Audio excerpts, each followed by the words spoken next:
कई वर्षों पहले किसी देवी ने किसी जीव की बलि ले ली होगी। आजकल के लोगों ने उसी को बलि मान करके देवी को बलि चढ़ाते हैं, खाते खुद। हाँ हाँ, अरे उस वक्त का अलग नियम होगा, कोई ऐसा कारण रहा होगा सो हो गया। पर ये थोड़ी है कि वही पकड़ के रह जाओ। अब ये थोड़ी कि तुम्हारे पिताजी दादाजी उल्टे थे तो तुम भी उल्टे ही चलो, कम से कम तुम तो सीधे चलो। और आदमी तो आदमी खतरनाक। तो सुनो, आहा, जो जिसकी शरण में रहेगा उसके जीवन में विपरीत परिस्थितियां भी अनुकूल हो जाएंगी, प्रतिकूल अवस्था भी अनुकूल हो जाएगी। और थोड़ा उल्टा भी कर दो कोई दिक्कत नहीं, पर इसका मतलब ये नहीं कि तुम जानबूझ के उल्टा करो। बोलो सीताराम। तो कुछ लोग पूछते हैं क्या फायदा?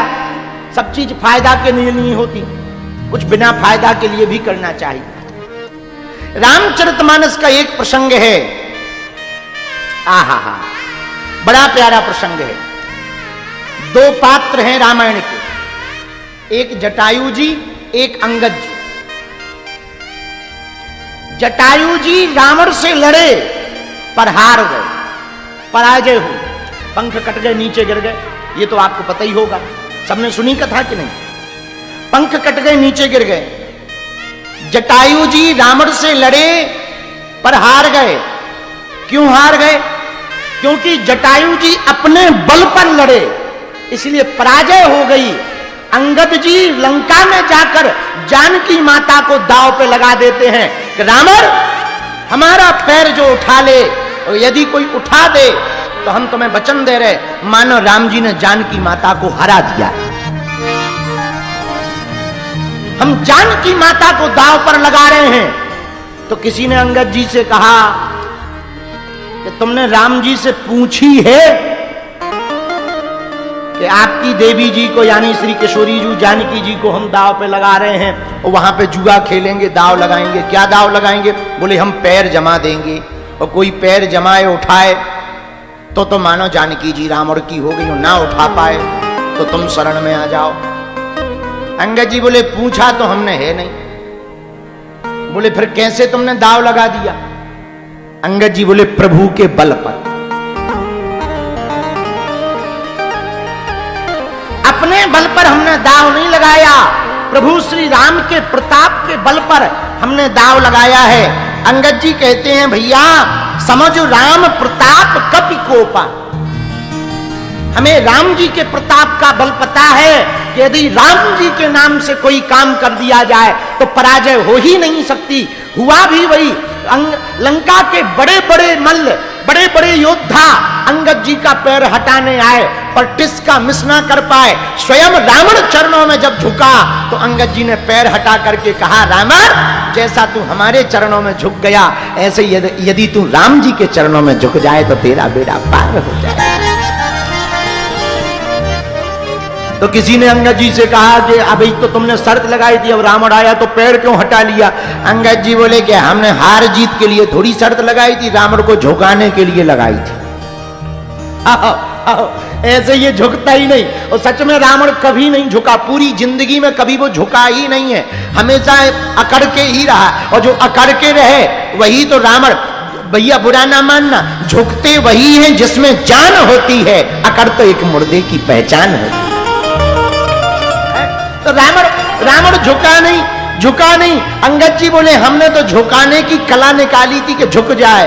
अच्छा संत करते क्या है? संत यही तो करते हैं। संत किसी को नीचा थोड़ी दिखाते हैं, संत किसी को हराते नहीं है, संत किसी की बेइज्जती नहीं करते। संत तो केवल झुकाने की आदत डाल देते हैं ताकि तुम झुकते रहो। तो सुनो बुरा न मानना, जो झुकते हैं। अच्छा पहाड़ पे कौन कौन चढ़ा? कभी हाथ उठा। बाकी लोग सड़कों पे ही चलते रहे क्या? हैं? देखो भाई हम तो पहाड़ वाले आदमी हैं, गांव वाले आदमी, हम तो खूब पहाड़ों पे चढ़े, रोज पहाड़ चढ़ते ही हैं। बागेश्वर बालाजी जहां बैठे वो भी पहाड़ ही पे हैं। तो पहाड़ पे कौन कौन चढ़ा? हम नीचे हाथ कर लो। यदि आप पहाड़ पे चढ़े होंगे तो एक कला देखी होगी, जब पहाड़ पे चढ़ते हैं तो झुकते हैं। जितनी ऊंची ऊंचाई उतना ही धनुष बाण बन जाता है। टेढ़ा होता जाता है। हाँ जी या ना जी, बोलो। जितनी ऊंची ऊंचाई होती उतना ही आदमी झुकता चला जाता है, लेकिन जैसे ही उतरता है सो अकड़ जाता है, अकड़ जाता है।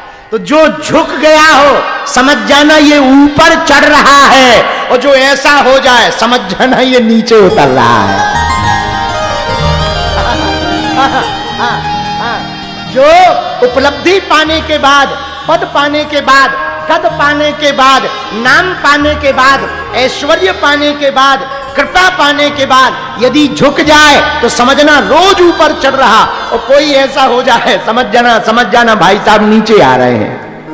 हाँ, ये बुरा ना मानना। तो संत का काम क्या? संत का काम झुकाना, संत का काम है झुकाना।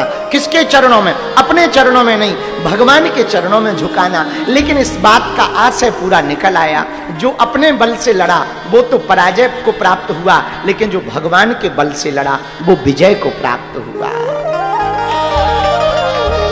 बोलो सीताराम। जोर से बोलो, और जोर से बोलो। हरे हरे। अपने बल से दैत्य लड़ते हैं इसलिए पराजय को प्राप्त करते हैं, पर कई बार दैत्य भी ना बड़े गजब के होते हैं, ऐसे ऐसे वरदान मांग लेते हैं मरते ही नहीं। हम कल विचार कर रहे थे कि दानव कौन है? जो दे वो देवता, जो दे वो देवता, जो केवल दे वो देवता, जो दे और ले वो मानव। जो केवल दे वो देवता, जो दे और ले वो मानव, जो केवल ले वो दानव। अब अपना अपना आकलन खुद कर लेना, हमको कहने की आवश्यकता नहीं है। बड़े बड़े राक्षस दैत्य केवल लेना जानते हैं, और प्राप्त हो जाना बुरी बात नहीं है। प्राप्त होने के बाद यदि तुमने अपनी शक्ति सामर्थ्यता का सदुपयोग नहीं किया तो आप भी दानव की ही श्रेणी में। दानव कौन है? आपको जो प्राप्त हो जाए भैया, जो आपको भगवान की कृपा से मिल जाए, उसका सदुपयोग ना कर पाओ, राष्ट्र के लिए, समाज के लिए, अपने प्रियजनों के लिए, संपूर्ण प्रकृति के लिए, सृष्टि के लिए, तो आप भी दानवों की श्रेणी में हो। यदि आप दूसरों का भला नहीं चाहते। दैत्य क्या चाहते? कभी दूसरों का भला नहीं चाहते। बोलो सीताराम। जोर से बोलो, और जोर से बोलो। तो उपाय क्या है? बोले सुनो, जो केवल लेता ही रहता है, देता नहीं है, उन्हें देवता जल्दी निपटा देते हैं। और जब देवताओं से नहीं निपटते हैं तो देवता उपाय करते हैं। महाशक्ति क्या है? सभी देवों का तेज है महाशक्ति। कल हमने आपको कथा में सुनाया कि श्री किशोरी जी की इतनी क्षमता थी, इतनी सामर्थ्यता है, कोई पार नहीं पा सकता। 10 मुख वाले रावण को तो राम जी ने मारा, 1 मुख वाले रावण को हनुमान जी ने मारा, अहिरावण को। 10 मुख वाले रावण को राम जी ने मारा, लेकिन 1000 मुख वाले रावण को श्री जानकी जी ने मारा।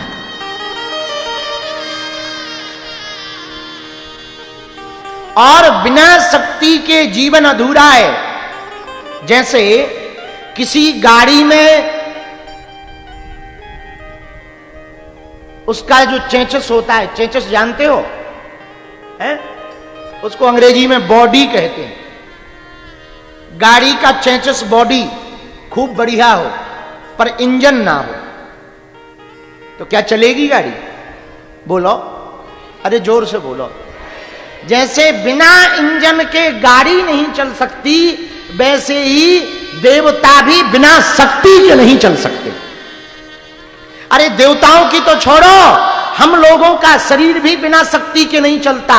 जब शरीर शक्ति के बिना नहीं चल सकते, शिवजी भी बिना शक्ति के अधूरे हैं, तो इस पराम्बा शक्ति की आवश्यकता पूरे विश्व को है। हम लोगों को भी है, हम लोगों को भी है और देवताओं को भी आवश्यकता है। बोलो सीताराम। जोर से कहो, और जोर से कहो, हर हर हर हर।